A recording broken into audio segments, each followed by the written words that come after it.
పనిచేసి ఈరోజు భారతీయ జనతా పార్టీలో చేరడానికి విచ్చేసినటువంటి కాంగ్రెస్ పార్టీ, వైఎస్ఆర్ కాంగ్రెస్ పార్టీ నాయకులందరికీ కూడా స్వాగతం సుస్వాగతం తెలియజేసుకుంటూ, పోతిన బేస్ కంఠేశ్వర్ గారి నాయకత్వంలో ఈరోజు పెద్ద ఎత్తున కాంగ్రెస్ పార్టీకి రాజీనామా చేసి భారతీయ జనతా పార్టీలోకి విచ్చేసినటువంటి పోతిన బేస్ కంఠేశ్వరుని, అదేవిధంగా వారి టీం అందరినీ కూడా వేదిక మీదకి రావాల్సిందిగా కోరుతా ఉన్నాం. నా హృదయపూర్వక నమస్కారాలు. గత 40-50 సంవత్సరాల నుంచి కూడా కాంగ్రెస్ వాదులుగా ఎంతో కష్టపడి ఉన్నారు. అంటే పరిస్థితులు అది గతం, కానీ వర్తమానంలోనూ భవిష్యత్తు భారతదేశానికి ఏది మంచి అని నరేంద్ర మోడీ గారి పరివార్ అంటే నరేంద్ర మోడీ గారి కుటుంబంలోకి రావడానికి భారతదేశం మొత్తం కూడా అందరూ అన్ని పార్టీల్లో ఉన్న వాళ్ళు కూడా ఇప్పుడు అండర్స్టాండ్ చేసుకుని అందరూ లైన్ గా చేరుతా ఉన్నారు. అయితే ఇక్కడ ముఖ్యంగా కులం లేదు, మతం లేదు, అభివృద్ధి ముఖ్యం. ఒకప్పుడు అనేక పార్టీలు చేసి ఉండొచ్చు. ఈ రోజు మాత్రం మన భారతదేశాన్ని అభివృద్ధి పదంలో గత 10 సంవత్సరాలు ఎలా తీసుకెళ్లారని ప్రతి ఒక్కరు చూస్తానే ఉన్నారు. వితండవాదులు తప్పించి మిగిలిన వారంతా కూడా ఒకే మాట మీద ఉంటున్నారు. అందులో తేడా లేదు. అయితే ఇక్కడ ముఖ్యంగా నేను చెప్పేది ఏంటంటే, పోతిన బేస్ గారు లాంటి వాళ్ళు, మొన్న పోతిన వెంకటేశ్వర గారు జాయిన్ అయ్యారు. అందరూ మర్రి శశిధర్ రెడ్డి గారు వచ్చి మరి దగ్గరుండి జాయిన్ చేశారు. మరి చెన్నారెడ్డి గారు వాళ్ళందరికీ ఒక రాజకీయ చరిత్ర ఉంది. ఈ పశ్చిమ నియోజకవర్గంలో కూడా నగరాల కమ్యూనిటీ వాళ్ళకి ఒక రాజకీయ చరిత్ర ఉంది. ఇందాక మీరా గారు చెప్పినట్టు మర్పల్ చిట్టి గారిది బ్రాంజ్ విగ్రహం పాల ఫ్యాక్టరీలో పెట్టించడం అనేది ఈ కోడ్ అయిన వెంటనే నెక్స్ట్ మినిట్ చేపించేద్దాం, అందులో అనుమానం లేదు. అది చాలా చిరు కోరిక, అసలు కోరిక కాదు, అది బాధ్యత, చేయవలసిన అవసరం ఉంది. కానీ ఈ నియోజకవర్గంలో చేయవలసినవి ఎన్నైనా ఉన్నాయి, చెబుతూ పోతే మనం ఆపలేం. దుర్భర పరిస్థితుల్లో నియోజకవర్గం ఉంది. కాబట్టి వీళ్ళందరూ కూడా సైనికుల్లాగా ఈ కూటమిలో జాయిన్ అవటం, తర్వాత ఒక నిలబడలేని పార్టీ, చెడ్డ పార్టీ, అరాచక పాలన చేసిన పార్టీ, 5 సంవత్సరాల అరాచక పాలన చూసిన వాళ్ళు అందరూ కూడా కనీసం ఇప్పటికైనా కళ్ళు తెచ్చుకొని అందరూ మంచి కూటమిలోకి వస్తా ఉన్నారు. నేను ఎవరికైనా చెప్పేది, ఎవరి ఓటు హక్కు మన మతపరంగా అల్లా అయినా, యేసైనా, వెంకటేశ్వర స్వామి అయినా, హిందూ దేవుడైనా అందరూ భగవంతుడు ఒకడే.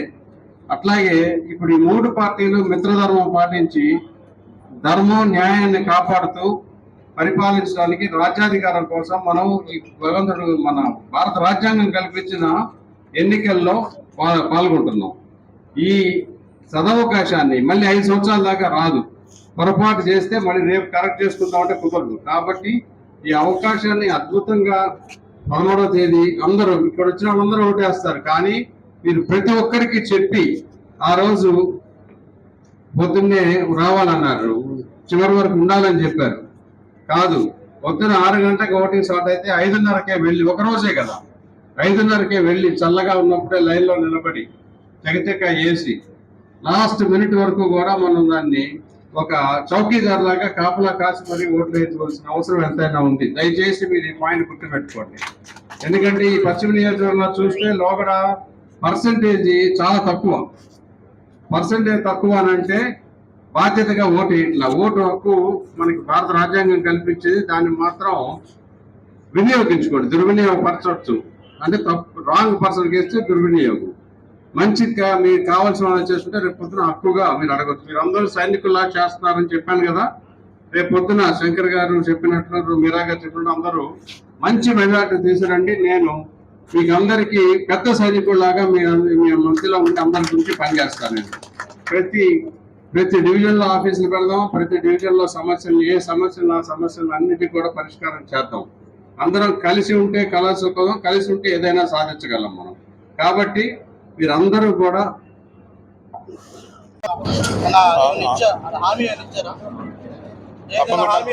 తప్పకుండా అండి. సుజనా చౌదరి గారు మా సామాజిక వర్గానికి అనే కాకుండా ఇక్కడ ఉన్న వెనకబడిన సామాజిక వర్గాలు అన్నింటిలో కూడా సామాజిక వర్గాలుగా వాళ్ళకున్న సమస్యలన్నింటినీ తీర్చి వారికి ఏ సామాజిక వర్గంలో ఉన్నా సరే ఆ సామాజిక వర్గంలో ప్రతి సామాజిక వర్గం అందరూ సామాజిక వర్గం ఒక సమస్యలు ఉంటాయి. ఆ సమస్యల్ని ఆయన ప్రత్యేకంగా దృష్టి పెట్టి అవన్నీ కూడా ఒక మోడరేట్గా చేసుకొని ఒక ప్రణాళికగా చేస్తానని ప్రతి ఒక్కరు జీవనోపాధికి కూడా ఇక్కడ ప్రజలందరూ కూడా జీవన విధానం మారాలి. జీవన విధానం అనేది మార్పు తీసుకొచ్చే నాయకుడు ఇవాళ సుజనా చౌదరి.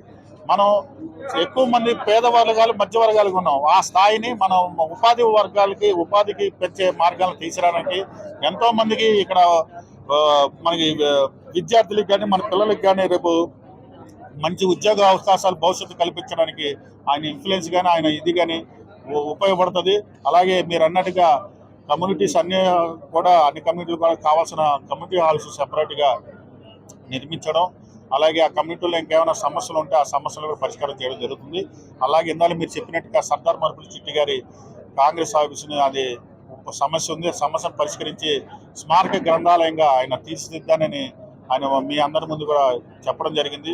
అలాగే సర్దార్ మర్పుల చిట్టి గారు ఏదైతే దానంగా ఇచ్చారో ఇవాళ మనం చూస్తున్న పాల్ ఫ్యాక్టరీ స్థలానికి మరి ఆ స్థలంలో కూడా రేపు ఆయన రాగానే ఆయన కాంస్య విగ్రహాన్ని అక్కడ ఏర్పాటు చేస్తామని, అలాగే కమ్యూనిటీ హాల్స్ ఇస్తామని, మా దేవాలయాలు కూడా ఎగ్జామ్షన్ని పూర్తి స్థాయిలోంచి ఈ పరిపూర్ణమైన పర్మనెంట్ ఎగ్జామ్షన్ ఇస్తామని చెప్పేసి చెప్పడం జరిగింది. మరి వారు అవన్నీ కూడా నెరవేరుస్తారు, గ్యారెంటీగా చేస్తారు అని మేము నమ్మకంతోనే ఉన్నాం. చేస్తారు అది. అలాగే మా ఒక్క కమ్యూనిటీకే కాకుండా ఇక్కడ బీసీ, ఎస్సీ, మైనార్టీ కమ్యూనిటీలు అందరూ కూడా సమస్యలు ఉన్నాయి. ఎవరి సమస్యల వల్ల ఆయన ప్రత్యేకంగా ప్రతి కమ్యూనిటీని సమాన దృష్టి అందరికీ కూడా అన్నీ కావాల్సినవి చేయగల దమ్ము, ధైర్యం ఇవాళ క్యాపబిలిటీ ఉన్న నాయకుడు ఎవరైనా అంటే అది ఈ రాష్ట్రంలో ఈ 175 నియోజకవర్గాల్లో సుజనా చౌదరి. మరి అలాంటి అతను మనం నియోజకవర్గం రావడం మన అదృష్టంగా భావించి ఆయన మన అఖండ మెజారిటీతో గెలిపించాలని కోరుకుంటున్నాం.